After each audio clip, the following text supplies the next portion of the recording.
Assalamualaikum warahmatullahi wabarakatuh. Saya Fitri Divanda, mahasiswi dari Universitas Muhammadiyah Riau, Prodi Manajemen semester 2, dengan NIM 230304445. Tujuan saya membuat video ini untuk memenuhi tugas UTS mata kuliah pengantar manajemen yang diampu oleh Bapak Iqbal Ahmad, SEMM. Nah, saya akan menjelaskan beberapa konsep-konsep dalam manajemen. Yang pertama yaitu konsep dasar manajemen dan organisasi. Ini merupakan suatu proses yang melibatkan orang-orang untuk menentukan, mengatur, dan mengelola sumber daya untuk mencapai tujuan organisasi secara efektif dan efisien. Manajemen juga dapat dilihat sebagai suatu proses yang melibatkan bimbingan atau pengarahan suatu kelompok orang ke arah tujuan-tujuan organisasional atau maksud-maksud yang nyata. Berikut adalah penjelasan lebih lanjut. 1. Perencanaan atau planning. Menentukan tujuan jangka pendek dan jangka panjang, serta strategi untuk mencapainya. Ini mencakup analisis situasi, identifikasi peluang dan ancaman, serta pengembangan rencana tindakan. 2. Pengorganisasian atau organizing.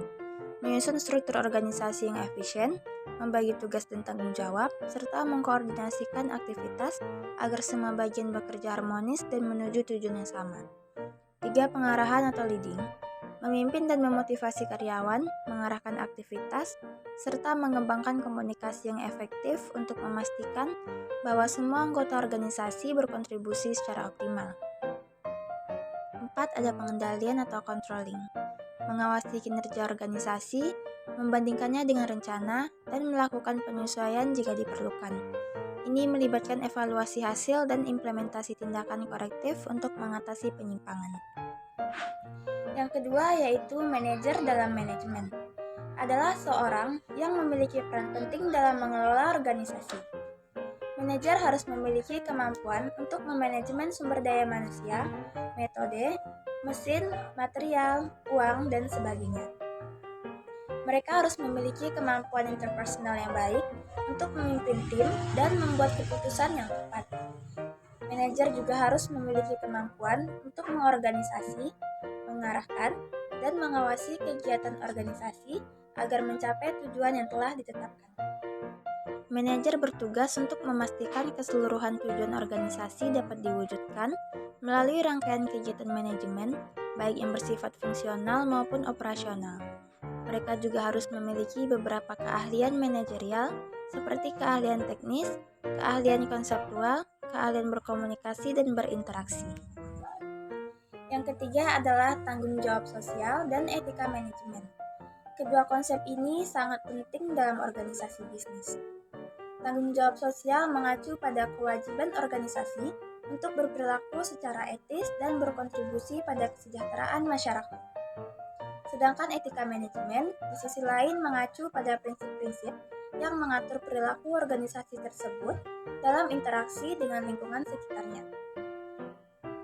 Tanggung jawab sosial dapat meningkatkan citra organisasi, membangun kerjasama dengan para pemangku kepentingan, dan membuka akses untuk investasi.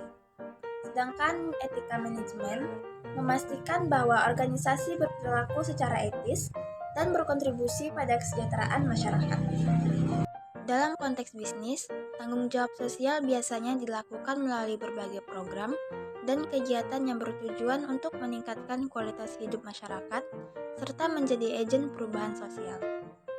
Prinsip-prinsip etika manajemen meliputi 1. Keadilan, yaitu memperlakukan semua pemangku kepentingan dengan adil dan tidak diskriminatif. 2. Ada transparansi, yaitu menjaga keterbukaan dan jujur dalam komunikasi dan operasional. 3. Ada tanggung jawab, yaitu mengakui tanggung jawab atas keputusan dan tindakan, serta dampaknya terhadap masyarakat dan lingkungan.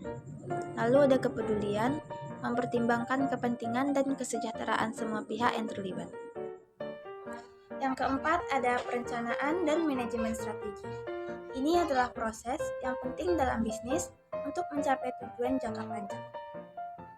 Perencanaan strategis yang juga dikenal sebagai strategic planning adalah aktivitas manajemen bisnis yang bertujuan untuk memastikan perusahaan serta seluruh stakeholder yang terlibat di dalamnya bekerja sama untuk mencapai tujuan bisnis yang sama. Proses perencanaan strategis melibatkan tahapan seperti menentukan tujuan jangka panjang, membuat rencana aksi, serta menganalisis sumber daya dan kekuatan organisasi. Di sisi lain, manajemen strategis mencakup penentuan arah dan tujuan, pengembangan sumber daya, pengelolaan risiko, dan pengembangan budaya organisasi yang mendukung tujuan bisnis. Berikut adalah elemen-elemen utama dari perencanaan dan manajemen strategi.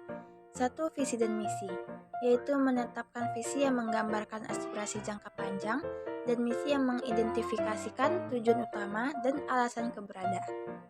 2. Analisis situasi, menggunakan alat seperti SWOT, Strengths, Weaknesses, Opportunities, and Threats untuk menilai faktor-faktor internal dan eksternal. Lalu penetapan tujuan, menentukan tujuan jangka panjang dan jangka pendek yang spesifik. Selanjutnya ada rencana tindakan, yaitu menyusun rencana operasional yang mencakup langkah-langkah konkret, jadwal, dan tanggung jawab untuk implementasi strategi. Lalu yang kelima ada mendirikan dan membangun organisasi. Dalam pendiriannya perlu dilakukan perencanaan yang matang, perorganisasian yang efektif, serta pengawasan yang ketat.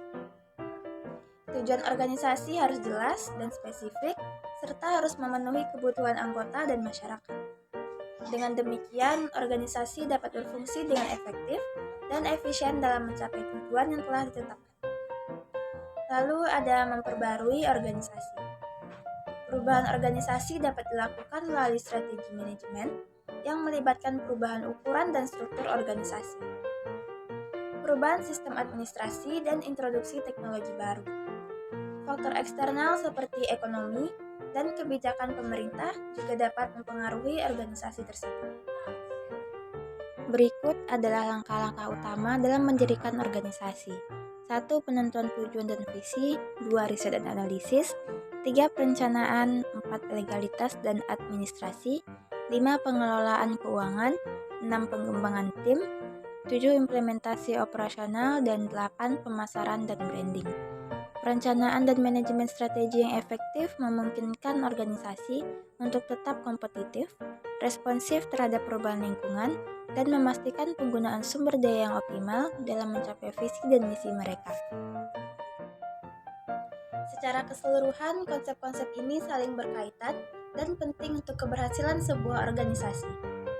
Manajemen yang efektif memerlukan pemahaman yang mendalam tentang fungsi-fungsi manajemen, peran manajer, serta pentingnya tanggung jawab sosial dan etika dalam pengambilan sebuah keputusan.